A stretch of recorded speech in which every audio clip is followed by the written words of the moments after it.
So why would you go somewhere where you wasn't wanted and you were monitored? People were watching out for you like you were in prison. So you've been to prison and you come and go to school and you're treated like if you was in prison.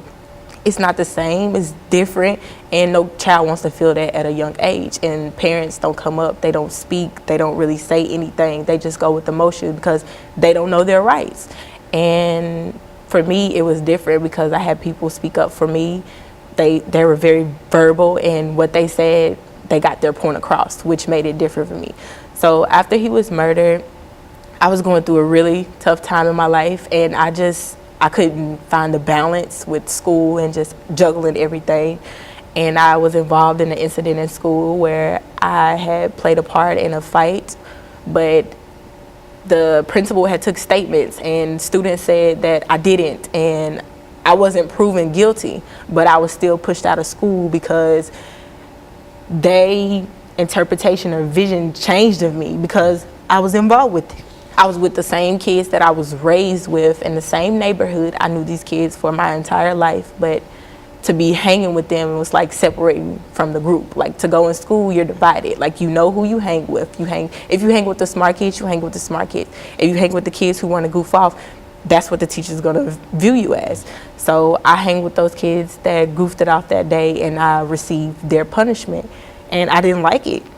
It was my first time. I felt like a warning would have been okay, but to them, that wasn't okay. It was either I was with them and I was going to do better, I was expected more of, or I was just gonna fall victim to what the other students were doing, and that's what happened.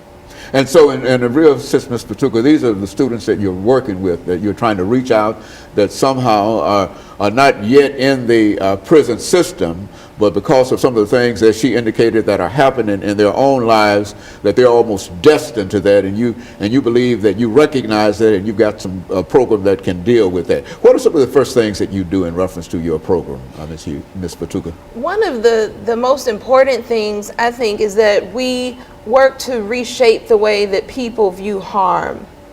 Because that's one of the biggest issues in the system, is that when a perceived harm is done, when a young person does something wrong, immediately they're criminalized.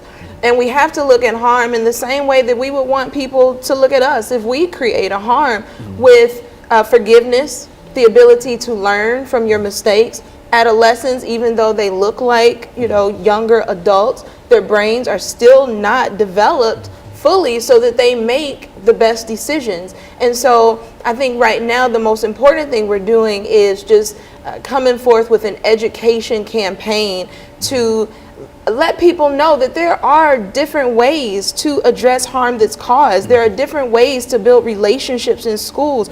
There are different ways to change the school climate with other philosophies, not just coming in with this magical program that everybody's believing in right now, but with a philosophy that people can buy into, people can definitely understand. And what we believe in, what we practice within our organization, relationships with each other, is restorative justice. And restorative justice is a very powerful philosophy that doesn't really look at just how do we punish young people, but what makes people do right most of the time. Because most of the time we get along. Most of the time the kids in the school really are doing what they're supposed to do. So what makes these young people do right most of the time? And when they don't do right, when they make a mistake or make a bad choice, what can we do to address the harm, to allow them to make right and repair the harm, and then reintegrate back into the classroom, into the school system with dignity? Well, it appears to me that one of the elements in terms of this movement from schools to prison has to do with this idea of zero tolerance. Why don't you, because I think that was what you got caught on.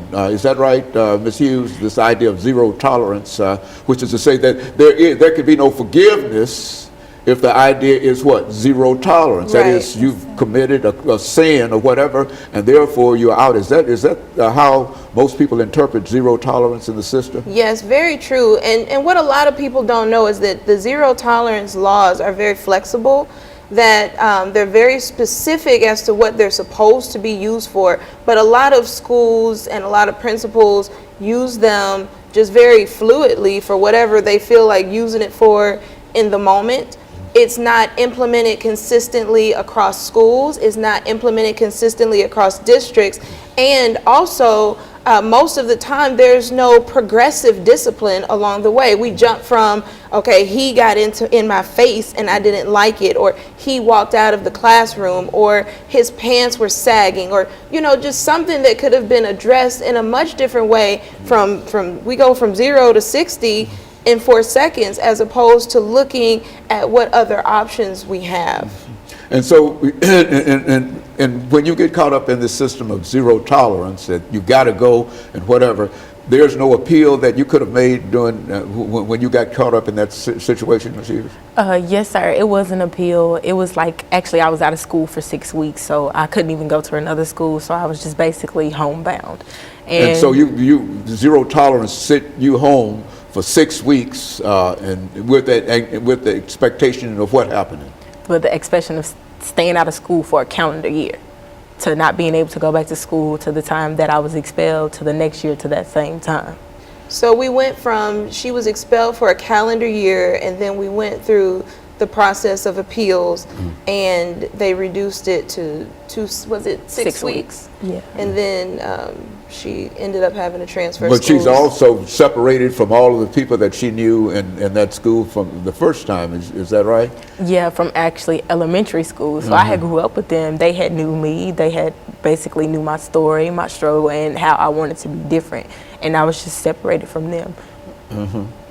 Oh, well, Pastor Walker, what can you say about how you can, outside of what she's doing, to make this a much wider sweep in terms of making sure that folks come to an understanding of what's going on here? Well, the blessing, Dr. Haney, in Ms. Hughes' life is that she has somebody to speak up for her. And had she not had a voice other than her own to speak on her behalf, then she'd have just been pushed out of the system for that year. And then what could have happened to her mindset over that period of time, you know, we don't know.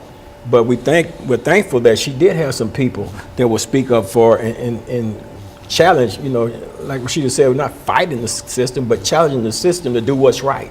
And if principals have the leeway to be flexible with this zero tolerance, then why are they not doing it? You know, why are they so quick to rush to judgment, to push somebody's life down the drain? And, you know, my only response to that would be, of course, this prison industrial complex, this privatization of prisons.